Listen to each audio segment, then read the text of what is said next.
Sedikit tentang analisis tanggapan responden. Yang dimaksudkan itu seperti ini ya, bahwa analisis tanggapan responden ini kita lakukan ini untuk mengetahui jawaban responden itu terhadap variabel penelitian.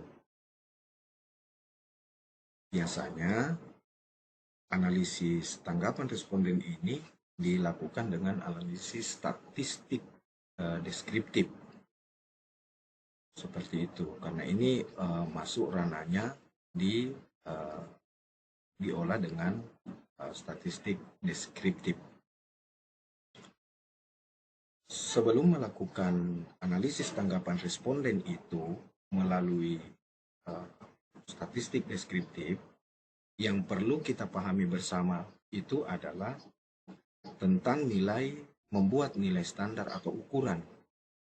Nah, nilai standar atau ukuran ini yang akan kita gunakan sebagai dasar dalam pengambilan keputusan terhadap instrumen penelitian pada variabel dan indikator di dalam instrumen penelitian itu. Karena kita ingin melihat apa tanggapan dia terhadap variabel penelitian yang kita ukur di sana. Biasanya untuk membuat nilai standar atau ukuran itu digunakan dua cara. Yang pertama adalah dengan membuat nilai interval kelas, yang kemudian dilanjutkan dengan menghitung rentang skala kelas. Nilai interval kelas dimaksudkan sebagai dasar untuk mengukur rentang kelas terhadap skala jawaban. Apabila sebuah penelitian ini menggunakan skala Likert, ya, skala Likert itu kan seperti ini ya, ditulis dengan jawaban 5 tertinggi tentu ya, dan jawaban 1 itu merupakan jawaban yang terendah. Sehingga dalam pengkategoriannya itu bisa dikategorikan seperti ini. Boleh sangat sesuai, ragu-ragu, tidak sesuai, dan sangat tidak sesuai. Ini diberi kode seperti ini. Atau sangat baik, ragu-ragu, atau sangat tidak setuju, misalnya setuju dan seterusnya. Nah, inilah model skala Likert, di mana angka tertinggi ini merupakan jawaban diberi label 5 dengan skor 5, dan jawaban terendah kita beri skor 1. Formula ini, pengkategorian ini yang dijadikan formula untuk menentukan nilai interval dari kelas itu. Seperti itu. Biasanya interval kelas ini dibuatkan rumusnya seperti ini. Nilai tertinggi dikurangi nilai terendah, kemudian dibagi dengan jumlah kelas yang ada. Sebagai contoh seperti ini. Nah, jika variabel penelitian memiliki indikator atas jawaban, maka setiap indikator tersebut perlu diketahui nilainya.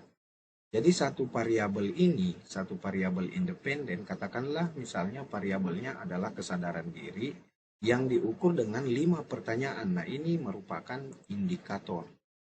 Ya, ini merupakan indikatornya untuk mengukur kesadaran diri. Seperti itu. Jadi untuk mengukur kesadaran diri dilihat dari pertanyaan pertama, menyukai diri sendiri apa yang dikerjakan, dan seterusnya. Seperti itu. Nah, sebagai contoh dalam mengisi formula untuk mendapatkan interval kelas, misalnya kesadaran diri. Nah, kesadaran diri ini skor tertinggi diberi 5, kemudian skor terendah dibagi 1, nah, dikurangi 1, yang kemudian dibagi dengan 5. Nah, dari mana 5 dibagi 5? Nah, 5 ini menyatakan bahwa banyaknya sebuah indikator di sana. Jadi sangat setuju itu diberi 5, kemudian sangat tidak setuju itu diberi skor 1, Kemudian dibagi dengan banyaknya indikator. Indikator pertanyaannya kan ada 5 dari kesadaran diri, makanya setelah didapatkan hasil 5 dikurangi 1, itu kemudian dibagi dengan banyaknya indikator, 5 indikator. Sehingga didapatkan angka interval kelas itu dari setiap indikator sebesar 0,8. Nah, lebih lanjut tentang rentang kelas, rentang skala kelas, ini kan ada 2 tadi ya. Yang pertama interval kelas, yang kemudian rentang skala kelas misalnya. Rentang skala kelas ini merupakan hasil perhitungan ya, perhitungan dari interval kelas itu sendiri. Jadi setelah didapatkan interval kelas, kemudian kita diterapkan ke dalam jawaban sesuai skala pengukuran. Tentu diurut dari nilai terendah ke nilai tertinggi dengan skor 1. Dengan kategori sangat tidak sesuai, kemudian sesuai, ragu-ragu, sesuai, dan sangat sesuai. Nah ini, jadi kita urutkan. Terendah, 1, kemudian ke skala paling tinggi. Kira-kira contohnya seperti ini. Nah, dari interval kelas kita sudah dapat untuk variabel kesadaran diri itu sebesar 0,8. Dari mana 0,8? Dari angka 5 dikurang 1 dibagi 5 sama dengan 0,8. Sehingga rentang skala kelasnya itu kita awali dari 1. 1 ini kemudian ditambah dengan 0,8, ini di tengah-tengah ini ya. Nah, jadi di tengah-tengah ini ada nilai 0,8 di sini, sehingga dia dapat antara 1 sampai dengan 1,80 ini sangat tidak sesuai. Kemudian antara 1,81 sampai 2,60 ini juga ya, ini ditambah 0,8, jadi 2,60 ini tidak sesuai.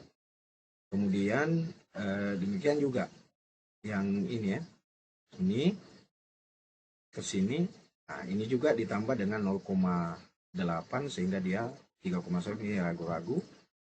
Kemudian 0,8 di sini juga ditambah dengan 0,8 sini.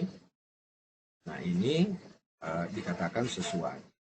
Kemudian 0,8 lagi ditambahkan di sini, 4,21 tambah 0,8 sama dengan 5,00, dibulatkan ya, meskipun ini nilai 5,01. Tapi kita bulatkan jadi 5 di sini. Sehingga sama ya antara jawaban tertinggi dengan skor nilai 5 dan jawaban terendah dengan skor nilai 1. Makanya diberikan nilai sangat sesuai. Nah, ini bisa dikategorikan tinggi, terendah sampai ke ya, nilai terendah sampai nilai yang paling tinggi. Ini yang paling tinggi. Jadi masuk kategori tinggi itu masih ini, kemudian ini sudah kategori terendah di bawah dari nilai median di sini. Nah, bagaimana caranya mengolah data di SPSS? Nah, caranya seperti ini. Ini saya keluarkan dulu. Di sini kita masuk ke SPSS. Nah, di sini ada nilai ya. Di sini ada nilai, katakanlah ini kesadaran diri yang kemudian nilai P1 itu dia berbicara tentang menyukai ya. Dia menyukai terhadap pekerjaannya, barangkali seperti itu ya. Saya coba lihat di sini. Ini menyukai terhadap pekerjaan diri sendiri. Nah, ini bisa kita masukkan di sini saja di labelnya ya, di label. Menyukai diri sendiri apa yang dikerjakan, kemudian meragukan kemampuan diri sendiri, ini juga bisa kita masukkan di sini sebagai P2. Kemudian P3 itu juga kita masukkan di sini sebagai labelnya merasa tidak mampu melakukan sesuatu, dan P4-nya itu adalah memiliki kemampuan untuk